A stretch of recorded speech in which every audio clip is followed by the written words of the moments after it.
हैं। तपस्या जंगल में होती है, तपस्या घर में होती है, गृहस्थों के बीच में होती है। जंगल में तपस्या नहीं होती है, जंगल में भटकाव होता है। तो जो तपस्या अपने संतानों के बीच में, गृहस्थ के बीच में होगी, वो जंगल में नहीं होगी। भरत जी गए थे तपस्या करने के लिए जंगल,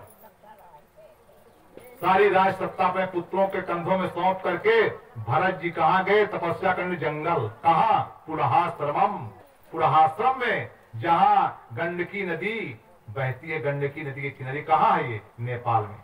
गंडकी नदी नेपाल में है, पुलहाश्रम नेपाल में है। जो शालिग्राम की मूर्ति मिलती है वही गंडकी नदी मिलती है। ये शालिग्राम की मूर्ति गंडकी नदी में मिलती है। तो ऐसे पुलहाश्रम में भरत जी जाकर के गंडकी नदी के किनारे तपस्या प्रारंभ किया, और ऐसी तपस्या वहां किया भरत जी ने कि सुंदर सब कुछ त्याग करके भगवान के चरणार बिंदों में जो है और तपस्या जो है प्रारंभ किया गंडकी नदी के किनारे। प्रतिदिन जो है गंडकी नदी स्नान करते थे, और स्नान करने के बाद आश्रम में आकर के गायत्री मंत्र का जप करते थे और प्राणायाम करते थे, और इस प्रकार भगवान का सपरिया माने चिंतन करते थे। इस प्रकार से तपस्या जो है, देखिए तपस्याएं पवित्र नदियों के किनारे जल्दी सफल होती हैं। और हिंदुस्तान में 4 स्थान पे कुंभ पड़ता है। इस समय हरिद्वार में कुंभ चल रहा है। हरिद्वार में गंगा नदी के तट पर कुंभ चल रहा है। 4 स्थान पे कुंभ पड़ता है। प्रयागराज में, नासिक में गोदावरी नदी है, ऐसे गोदावरी नदी के तट पर। क्षिप्रा है उज्जैन में, उज्जैन में क्षिप्रा नदी के तट पर। तो ये 4 स्थानों पर जो कुंभ होता है, इस समय जो है हरिद्वार में चल रहा है। यह अप्रैल तक चलेगा। तो जो गंगा का जल है हरिद्वार तक बड़ा पवित्र है, बड़ा शीतल है। इतना सुंदर शीतल जल, इतना पवित्र कि लगता है कितना पान कर जाए। प्रयागराज में तो इतना गंदा जल है, पीने में संकोच लगता है। अधिक पी लेंगे कहीं नुकसान न कर जाए, प्रदूषण न हो जाए। लेकिन हरिद्वार में ऐसा नहीं है, बड़ा निर्मल जल, बड़ा पवित्र जल। कितना पी जाए, कितना ठंड है, इतना ठंड जल है। तो गंगा जल जो है के समान कोई जल नहीं है। गंगा जल को हजारों वर्ष आप रखिए, कीड़े नहीं पड़ेंगे, बाकी जल में पड़ जाएंगे। तो इस प्रकार धन्य हम लोगों का भाग्य है कि जहां तीर्थों के राजा को प्रयागराज है, ये विंध्य क्षेत्र है, और एक और जो है चित्रकूट, जहां भगवान राम ने 12 साल तक तप किया चित्रकूट में। ऐसे भी जो विंध्य क्षेत्र में हम लोगों का जन्म हुआ, कितने भाग्यशाली हैं। और ऐसे विंध्य में जन्म लेकर के जिन्होंने प्रयागराज में स्नान नहीं किया, तीर्थों के राजा में चित्रकूट का दर्शन नहीं किया, तो ऐसा जन्म बेहद व्यर्थ हो जाएगा। तो इस प्रकार से चित्रकूट में जाइए, और वहां सुंदर जो जितने स्थान हैं, वहां चित्रकूट में जाने से मन शांत हो जाता है। जहां भगवान 12 साल रहे हो, ऐसे स्थान में जाने से मति बदल जाती है, बुद्धि शुद्ध हो जाती है। कहते हैं जिसका मन भगवान में न लगता हो, तो लिखा है शास्त्रों में 108 बार गऊ के मूत्र को कपड़े में छान करके 6 महीने तक पान किया जाए, कितना भी मन कलुषित हो, भगवान के चरणों में न लगता हो, उसका मन पवित्र हो जाता है, भगवान के मन लगने लगता है। ऐसा शास्त्रों में बताया गया है, लिखा है।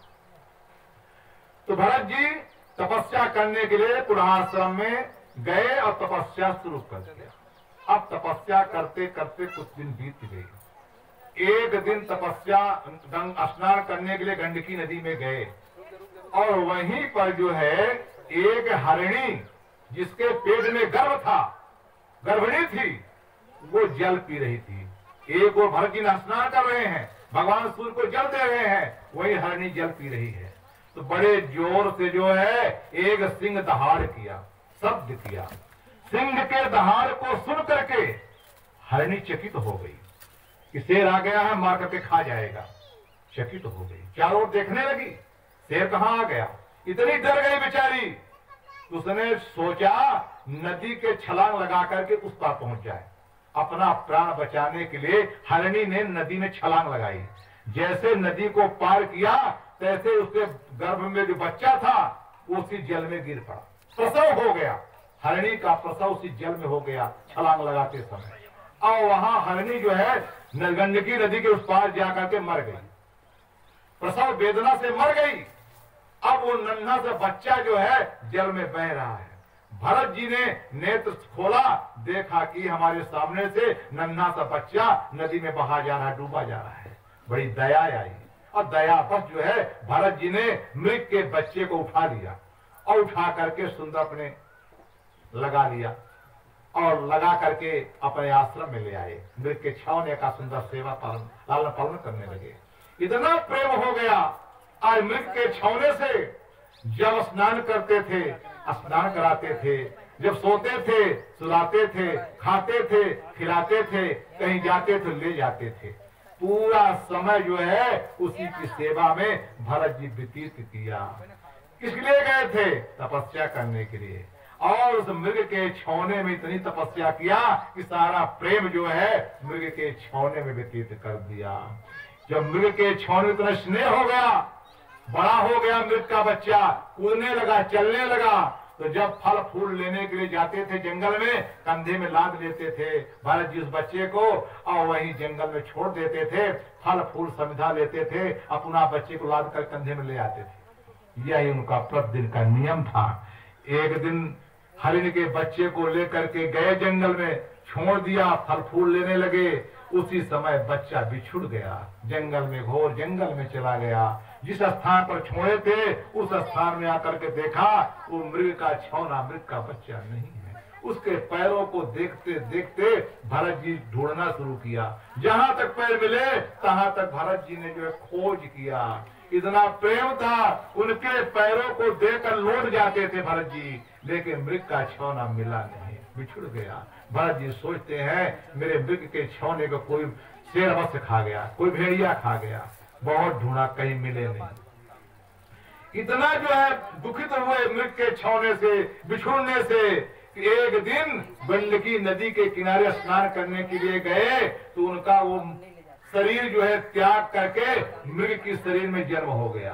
भरत जी का जिस मरते समय जिसकी याद आती है वही योनि प्राप्त होती है। तो मृग के छौने में इतना स्नेह था तो आज गंडकी नदी के किनारे भरत जी शरीर को छोड़ करके मृग का शरीर प्राप्त हो गया, मृग योनि मिल गई। जब मृग योनि मिल गई जो है भरत जी को, तो बड़ा पश्चाताप करने लगे। हम राज सत्ता को जो है छोड़ करके आए थे तपस्या करने के लिए, ऐसी तपस्या किया कि हमको मृग योनि में जन्म लेना पड़ा। पश्चाताप करते हैं, कहा एक बार गलती हो गई, अब दोबारा ऐसी गलती नहीं होगी। इस बार सतर्क हैं। जब एक बार आदमी ठोकर लग जाती है दोबारा सतर्क हो जाता है।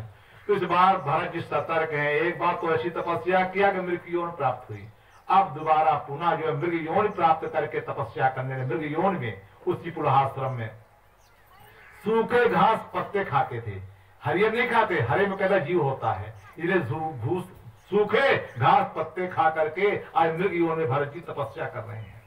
इतनी घोर तपस्या किया मृगी ने सूखे घास पत्ते खा करके, और करते करते उनका जो है उसी गंडकी नदी के जब किनारे स्नान करने के लिए मृग यौन से छुटकारा मिल गया। एक ब्राह्मण के यौन में जन्म हुआ, ब्राह्मण के कुल में जो है भरत जी का जन्म हुआ। तो ऐसे अंगिरा कुल के ब्राह्मण में जो है उस ब्राह्मण देवता का जन्म हुआ भरत जी का।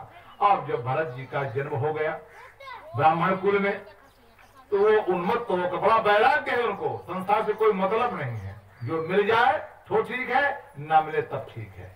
इस प्रकार से तपस्या करके आए उन्मत्त भाव से और बैठे रहते थे। और एक दिन जो है उनको भाइयों ने कहा, अरे बैठे बैठे खाते मोटा है, हाथी की नाई जो है, कोई काम धंधा नहीं है तो कुछ काम करे। तो उसको कहा मुख स्थान में जाओ, एक गहा बांध दो जो है खेत का। तो उसने सोचा अगर एक गहा बांधेंगे कल हमको दूसरा काम कहेंगे, अल्लाह के फलवा खोज फाड़ के बराबर पे थे। तो इस प्रकार जब देखा कहा ये तो बड़ा रहने तो बस करो, तो बस सब काम बंद कर दिया उसको देने के लिए। अब अपना उन्मत्त भाव से जो मिलता था वही में अपना जीवन यापन खाता पीता था, बड़े भगवान का भजन करता था।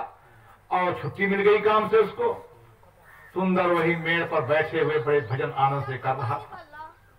एक दिन राजा विशलपति जो है, कोई संतान नहीं थी उसके, शूद्र जात का राजा था, विशलपति नाम था, तो उसके कोई जो है संतान नहीं थी। देवी के मंदिर में जाकर मनौती किया, हे देवी, ये मुझे कोई संतान होगी तो हम तुमको नरबल चढ़ाएंगे। ऐसा जिसने प्रतिज्ञा किया, दैववश राजा को संतान हुई। राजा विशलपति के यहाँ पुत्र पैदा हुआ। अब पुत्र पैदा हुआ, बड़ा प्रसन्न हुआ और इस प्रकार से नौकरों को बुलाया, कहा, हे नौकरों, देवी को हमने मनौती की है, हमारे पुत्र होगा तो नर बल चढ़ाएंगे, तो अच्छा सुंदर हट्टा कट्टा नर पकड़ करके ले आओ। इस प्रकार से नौकरों ने जब गए, बहुत से सुअर पकड़ करके ले आए, खरहा पकड़ करके ले आए। राजा को कहा, ऐसा नहीं, पशु नहीं देना है, नर बल हमने कहा है, आज नर बल देना, छोड़ दो इनको बेचारों को। ऐसे सूकरों को, खरहों को छोड़ दिया। अब दोबारा गए नौकर चाकर, देखा हट्टा कट्टा भरत जी जो है सुंदर बैठे हुए हैं। विकसित बदना जा करके नौकरों ने उसको जो बांधा, रस्सी की भाग न जाइए, तो रस्सी से बांध करके ब्राह्मण देवता हंस रहे हैं और हंसते हुए ब्राह्मण देवता को बांध करके राजा विशलपति के पास ले आए और राजा से कहा, राजन, ये हम नर बल ले। राजा बड़ा प्रसन्न हुआ, हाँ ये बल देने लोग है, अच्छा हट्टा कट्टा है ये। इस प्रकार से वे प्रसन्न हुए और राजा ने आदेश दिया, पहले इसको स्नान करवाओ ब्राह्मण को और सुंदर वस्त्र पहनाओ, सुंदर तिलक लगाओ, चंदन लगाओ और अच्छी प्रकार 16 प्रकार से पूजा करो और 56 प्रकार का भोजन बनवा करके इसको भोजन करवाओ ब्राह्मण देवता की। अच्छी प्रकार से ब्राह्मण की पूजा किया, क्योंकि अंतिम है विदाई जो है ब्राह्मण की। इस प्रकार से ब्राह्मण देवता को जो है 56 प्रकार का भोजन करा करके, सजा धजा करके सुंदर कहा, देवी के मंदिर में ले चलो और देवी के मंदिर के चरणों में उसको रखो, चल करके बैठाओ वहां पर। और सब सुंदर पूजा पाठ कर सजा करके ब्राह्मण देवता को काली देवी के मंदिर में ले गए, उनके चरणों में बैठा दिया। अब राजा विशलपति जो है तलवार लेकर के पहुंचा, जैसे म्यान से तलवार निकाला और उसको वध करने के, नरबल देने के लिए तैयार हुआ, तैसे वो देवी जो है मूठ तोड़ करके प्रकट हो गई और मूठ से प्रकट होकर के देवी राजा विशलपति के हाथ से तलवार छुड़ाई और छुड़ा करके उसके सिर को काट दिया और सिर को काट करके राजा को गेंद के समान जो है खेलने, वो देवी जो है उसके मूल को, राजा के सिर को काट करके गेंद के समान खेलने लगी। जो गरम गरम खून निकल रहा था उसके गले से, देवी ने बड़े चाव से उसका पान किया। इस प्रकार से आज देवी ने अपने भक्त जो है उस ब्राह्मण देवता को जो है, जड़ भरत जी को जो है बचा लिया। ये है भक्त और भगवान, ये है देवी। आज पर भक्त को, ताई को, राजा को नष्ट कर दिया और भक्त को बचा लिया। इस प्रकार से वही जड़ भरत जो है, जड़ भरत नाम से जो है प्रसिद्ध हुए और वही जड़ भरत जो है फिर सांख्य शास्त्र का उपदेश दिया राजा रघुगण को। राजा रघुगण कपिल के पास जा रहे थे और उनको जो है एक कहार जो है बीमार पड़ गया, तो कहार में जो है पालकी में उनको लगाया जो है आज जड़ भरत जी को। जड़ भरत जी को कई चिट्ठी दिखाई पड़, कूद जाते थे। इस प्रकार वो पालकी का जो डंडा था राजा के मूड में लगा और रघुगण के मूड लगा, तो कहा, रुको, कैसे चल रहे हो तुम लोग? तो कहा, महाराज, ये जो नया नया भी कहार मिला है यही जो कूदता फानता है। तो इस प्रकार से कहा, ठीक से चलो। फिर आगे गए, फिर कूदा, फिर मुड़ में लगा डंडा। तो कहा, अब इसको वध करना पड़ेगा और तुरंत जो है उतर करके राजा रघुगण जो है जो उसको मारने के लिए तैयार हुए। राजा रघुगण को वो जो है सांख्य शास्त्र का उपदेश देने लगा। कहा, राजन, तुम किसको मार रहे हो? किसको मार रहे हो?